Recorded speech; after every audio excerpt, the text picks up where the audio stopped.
Hello students, स्वागत है आपका हमारे यूट्यूब चैनल स्टडी पर। आज हम आपके लिए लेकर आ चुके हैं क्लास 9 साइंस चैप्टर नंबर 3, जिसका नाम है परमाणु और अणु। इसको हम विस्तार से समझेंगे और एक एक पॉइंट को समझेंगे। आइए शुरुआत करते हैं बिना देरी किए, ठीक है। तो सबसे पहले हम जान लें इस चैप्टर में हमें पढ़ना क्या क्या है।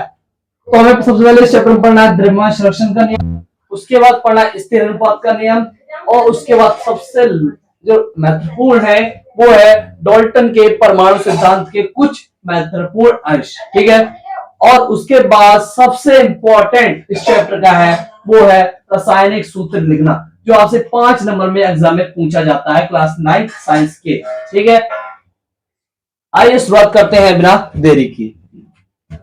चैप्टर का नाम है परमाणु और अणु। तो सबसे पहले हमें पता होना चाहिए कि परमाणु क्या होते हैं और अणु क्या होते हैं, ठीक है। मैं आपको बता दूं, परमाणु तत्व के सबसे छोटे कण होते हैं। क्या होते हैं? परमाणु तत्व के सबसे छोटे कण होते हैं। अगर इसी त्रिज्या की बात करें तो 0.037 nm होती है, ठीक है। और मैं आपको बता दूं जानकारी के लिए, परमाणु सूक्ष्मतम अविभाज्य कण होते हैं जिन्हें अब और नहीं तोड़ा जा सकता, ठीक है। ये होते हैं परमाणु। और एक बहुत महत्वपूर्ण बात मैं आपको बता दूं परमाणु की, परमाणु को सूक्ष्मदर्शी से भी नहीं देखा जा सकता, ठीक है। आप कहते हो कि भाई जो छोटे कीड़े मकोड़े होते हैं या प्राणी होते हैं या आप कह सकते हो वायरस होते हैं, है ना, उनको आप माइक्रोस्कोप मतलब सूक्ष्मदर्शी से देख लेते हो, लेकिन परमाणु एक ऐसी वस्तु है या कह सकते हैं ऐसे सबसे छोटा कण है, क्या सबसे छोटा एक कण है जिसे हम सूक्ष्मदर्शी से भी नहीं देख सकते। समझ में आ गया आपको परमाणु क्या है? ठीक है, ठीक है। अणु क्या है? अणु में आपको बता दूं तत्व या यौगिक का भी सबसे छोटा कण होता है, ठीक है। तत्व या यौगिक का सबसे छोटा कण क्या होता है? अणु होता है। ये स्वतंत्र होते हैं। कैसे होते हैं? ये स्वतंत्र होते हैं, लेकिन दो या उससे अधिक परमाणुओं के मेल से क्या बनता है? अणु बनता है, ठीक है। ये होता है अणु। अब शुरुआत करते हैं चैप्टर को। द्रव्यमान संरक्षण का नियम। द्रव्यमान संरक्षण का नियम क्या है? तो मैं आपको बता दूं, जो द्रव्यमान संरक्षण का नियम है वो कहता है द्रव्यमान का उदय और विनाश संभव नहीं है। जो द्रव्यमान है उसका उदय और विनाश संभव नहीं है। आप कहेंगे उदय और विनाश क्या है? मैं आपको बता दूं, ये द्रव्यमान संरक्षण नियम कहता है या बताता है कि इसका उदय मतलब इसका सृजन या इसका जन्म और इसकी मृत्यु नहीं होती, जिसे हम कहते हैं विनाश, इसको हम कहते हैं मृत्यु या अंत, ठीक है। अब आपको साधारण सी बात है, जिसका अंत नहीं होगा उसका मृत्यु होगा? नहीं होगा। जिसका जन्म नहीं होगा उसकी मृत्यु नहीं होगी। ये बात क्लियर है भाई? जिसका जन्म हुआ है उसकी मृत्यु होगी, 100% होगी। अभी नहीं, बाद में होगी, लेकिन जब समय आएगा तब होगी। समझ रहे हो भाई? जिसका उदय होगा, जिसका जन्म होगा, उसका अंत तो होगा, लेकिन द्रव्यमान का कभी सृजन नहीं होता, उदय नहीं होता, तो उसका विनाश भी नहीं होता, उसका अंत भी नहीं होता। यह संभव नहीं है द्रव्यमान संरक्षण के नियम के अनुसार, ठीक है। उसके बाद सबसे महत्वपूर्ण बात, अभिक्रिया के दौरान जो रासायनिक अभिक्रिया होती है उसके दौरान अभिकारक का द्रव्यमान और उत्पाद के द्रव्यमान का जोड़ बराबर होता है। देखो भाई, अब आपको पहले यहां क्लियर कर दूं अभिकारक क्या होते हैं और उत्पाद क्या होते हैं। मैं आपको बता दूं, जो रासायनिक अभिक्रिया में हिस्सा लेते हैं उन्हें हम अभिकारक कहते हैं, और रासायनिक अभिक्रिया के दौरान जो हमें प्राप्त होता है उसे हम उत्पाद कहते हैं, ठीक है। और जैसा कि हमने पढ़ा अभी कि अभिकारक का द्रव्यमान और उत्पाद के द्रव्यमान का जोड़ है वो बराबर होता है। तो देखो, जो लेफ्ट हैंड साइड होते हैं, क्या लेफ्ट हैंड साइड तरफ होते हैं उसको हम अभिकारक कहते हैं, और जो राइट साइड की तरफ होते हैं उन्हें हम उत्पाद कहते हैं, ठीक है। अब हमने पढ़ा कि इनका जोड़ है वो बराबर होता है। अब जैसा कि आप जानते हो ये 2H2 लिखा है, 2H2 लिखा है, ठीक है। अब आप जानते हो कि H कितने दिए हुए हैं? या 2 दिए हुए हैं। इसका द्रव्यमान कितना होता है? 1 होता है। आपको पता है हाइड्रोजन का द्रव्यमान कितना होता है? 1 होता है। अब यहाँ 2 दिए तो हमने इसको क्या कर दिया? 1 से गुणा कर दिया, ठीक है भाई। अब मैं आपको बता दूं कि जो द्रव्यमान होता है वो हम यू से नापते हैं। किससे नापते हैं? यू से नापते हैं, ठीक है। इसके बाद यहाँ प्लस है तो हमने प्लस कर दिया। अब यहाँ लिखा है O2। ओ होता है ऑक्सीजन। ऑक्सीजन का द्रव्यमान कितना होता है? ऑक्सीजन का द्रव्यमान होता है 16। कितना होता है भाई? 16। अब यहाँ 2 O2 लिखा है, O2 लिखा है तो मतलब 2 ऑक्सीजन है, तो 16 का 2 से गुणा कर देंगे। क्या कर देंगे? 16 का 2 से गुणा कर देंगे। कर दिया भाई, ठीक है। कितना आया भाई? देखो 2 को हमने किससे गुणा किया? 2H2O था ना, 2 हाइड्रोजन थे, 2 को हमने किससे गुणा किया? 2 से, क्योंकि हाइड्रोजन का द्रव्यमान कितना होता है? 1 होता है। और यहाँ कितने हाइड्रोजन दे रखे हैं? 2 हाइड्रोजन दे रखे हैं। दे रखे नहीं दे रखे? तो हमने 2 हाइड्रोजन को 2 से क्या कर दिया? गुणा कर दिया। 2 हाइड्रोजन है, ठीक है। कितने हाइड्रोजन है? 2 हाइड्रोजन है। 2 हाइड्रोजन को 2 से गुणा कर दिया तो कितना आ गया? 4 आ गया। कितना आ गया? 4U। क्या आ गया भाई? 4U आ गया, ठीक है। ठीक है भाई। उसके बाद हमने बताया ऑक्सीजन का द्रव्यमान 16 होता है। अब हमने 16 को 2 से गुणा किया, कितना आ गया भाई? 32 आ गया। 32 और 4 कितना होता है? 36U। कितना U? 36U। आप देख रहे हो क्यों? अभिकारक है। अभिकारक है, क्या है?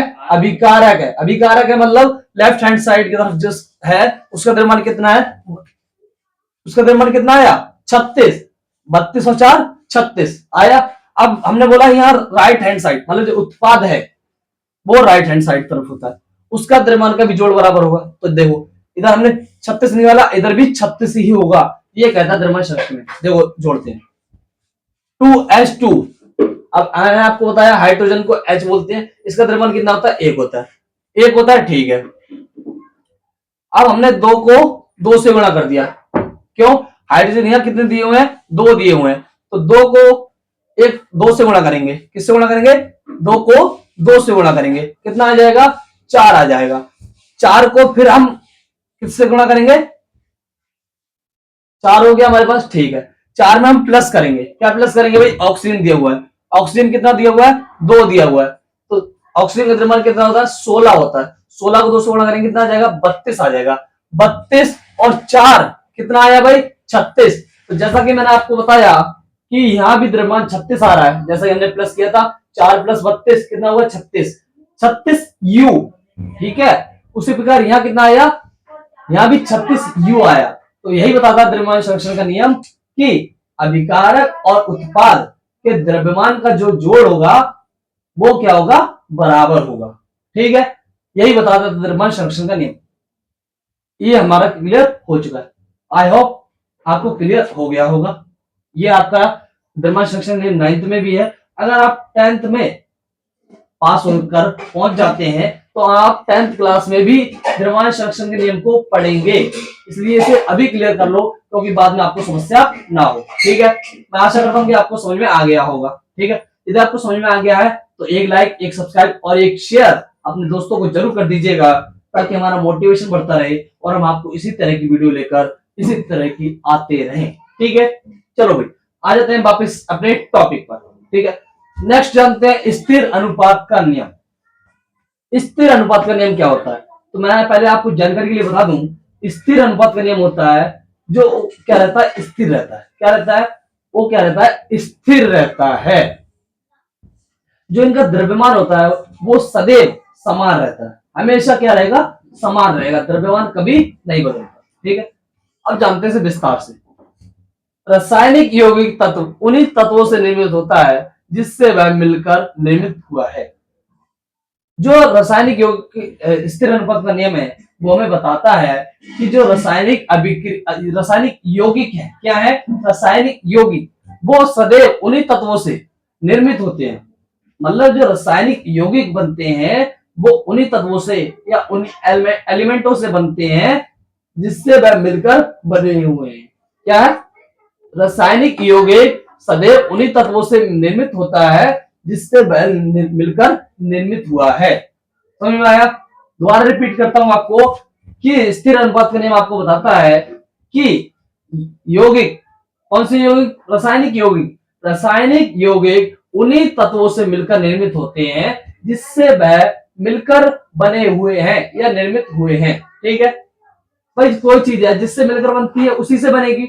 यही बताता है आपको स्थिर अनुपात का नियम कि उन्हीं तत्वों से निर्मित होता है जिससे वह मिलकर बना है। ठीक है, द्रव्यमान का अनुपात सदैव समान होगा। जो द्रव्यमान दिया हुआ है उसका जो अनुपात होगा, रेशो होगा, वो क्या होगा, सदैव मतलब हमेशा बराबर होगा। कैसा होगा, बराबर होगा, समान होगा। ठीक है, फिर चाहे उसे किसी भी स्थान से प्राप्त किया हो या किसी भी पद्धति द्वारा निर्माण किया हो। हाइड्रोजन को, ऑक्सीजन को आप किसी भी जगह से प्राप्त कर लो, उसका द्रव्यमान वही रहेगा। मतलब मैंने आपको पहले ही बताया था कि जो उसका द्रव्यमान का अनुपात होगा वो सदैव बराबर रहेगा, समान रहेगा। यही बताता है स्थिर अनुपात का नियम। आपने कहीं से भी उसको उठाया हो या कहीं किसी भी पद्धति द्वारा, मतलब कैसे भी निर्माण किया हो या किसी भी पद्धति द्वारा निर्माण किया हो, उसका क्या रहेगा, द्रव्यमान रहेगा, अनुपात का समान रहेगा। देखो जानते हैं इसको।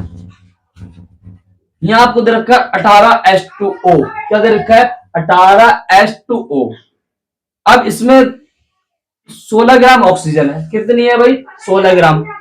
इसमें 2 ग्राम हाइड्रोजन है। 16 प्लस 2 18, 18 इक्वल हो गया। ये हमने आपको बता दिया था द्रव्यमान संरक्षण नियम।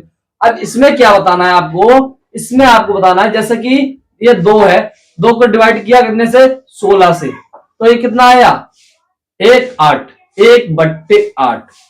ठीक है, अगर आप 36H2O उठा लेंगे, कितना, 36H2O उठा लेंगे, उसका भी जो रेशियो आएगा वो 1/8 आएगा। आप प्रैक्टिस के लिए कर सकते हो।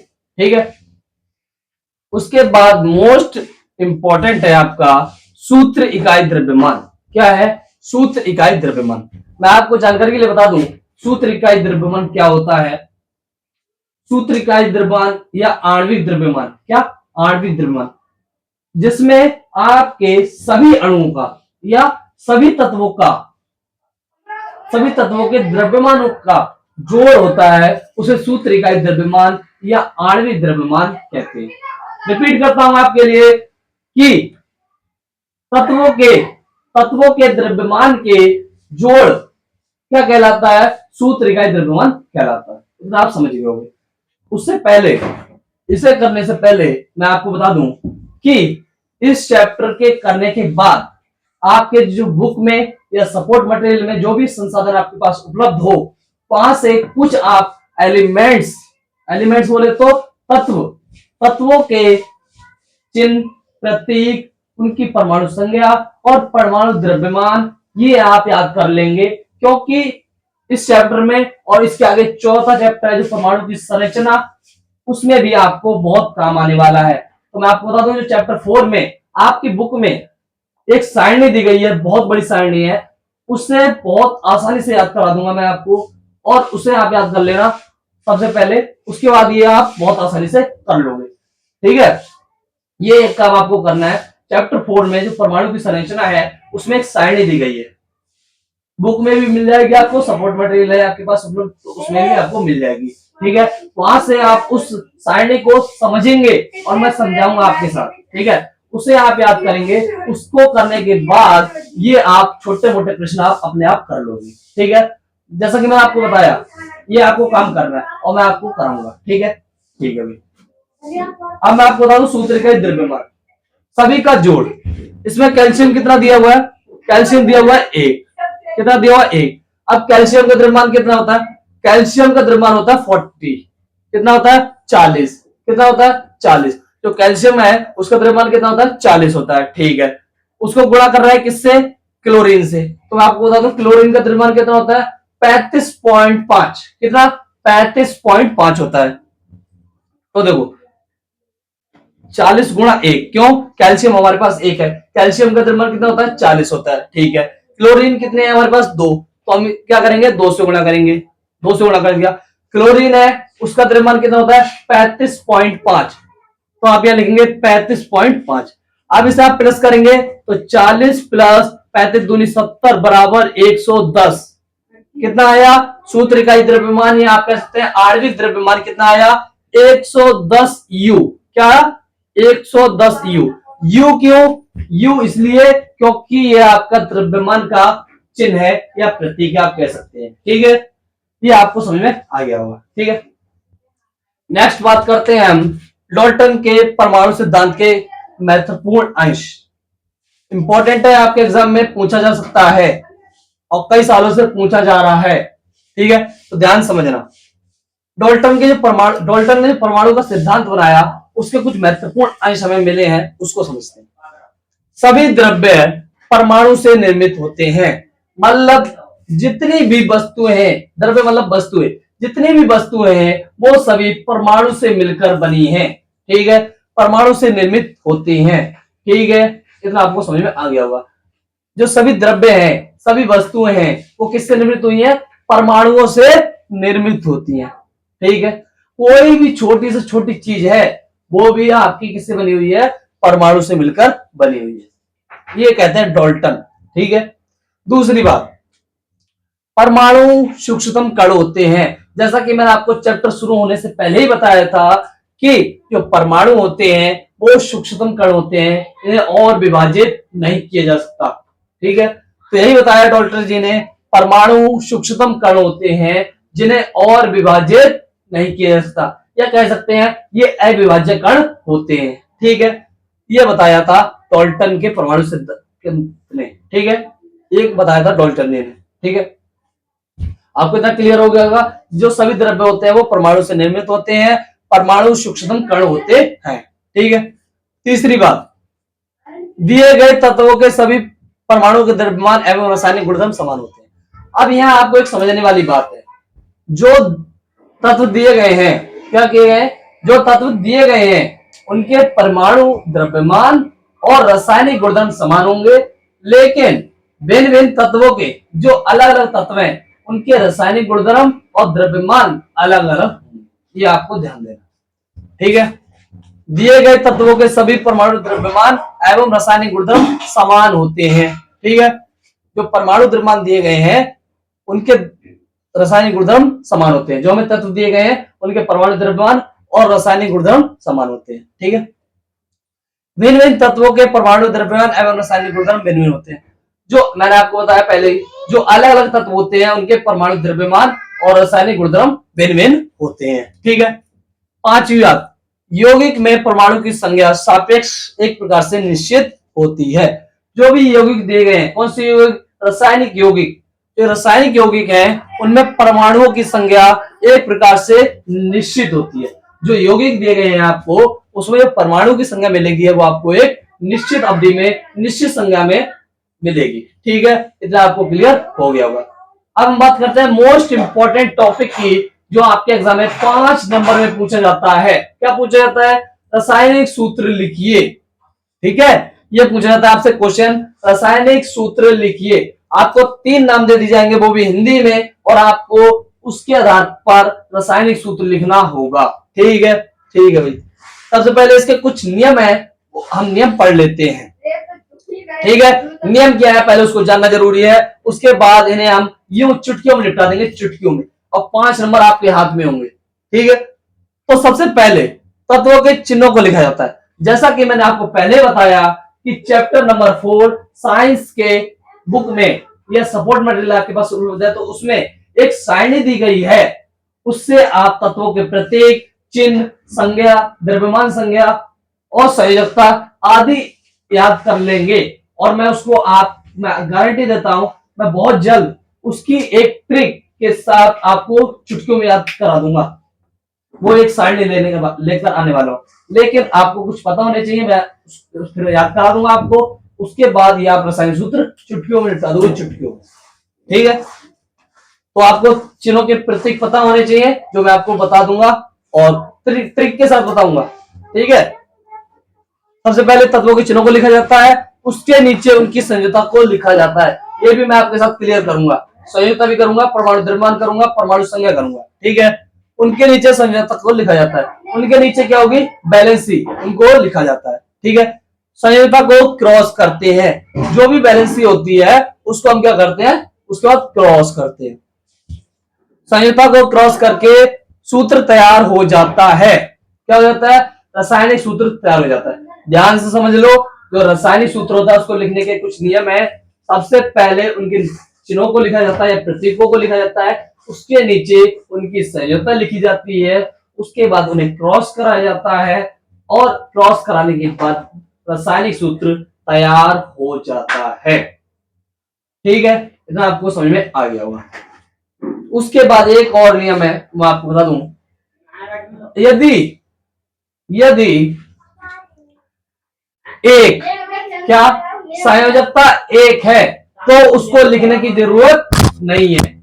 यदि संयोजकता एक है तो उसे लिखने की जरूरत नहीं है।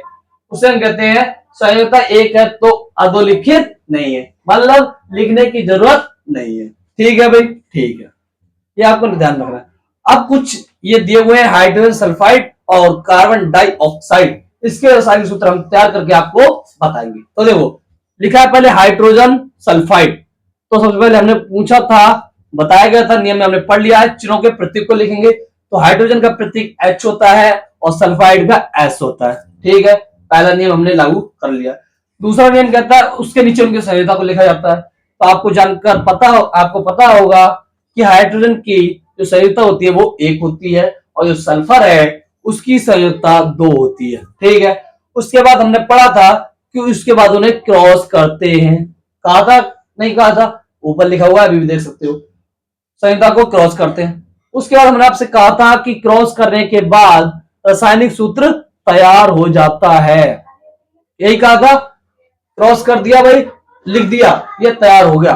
अब हमने उसके बाद एक और नियम बताया था आपको, यदि संयोजकता एक है, जैसे कि यहां लिखा हुआ है H2S1, यदि संयोजकता एक है तो उसे लिखने की जरूरत नहीं है, ये हमने आपको बता दिया था।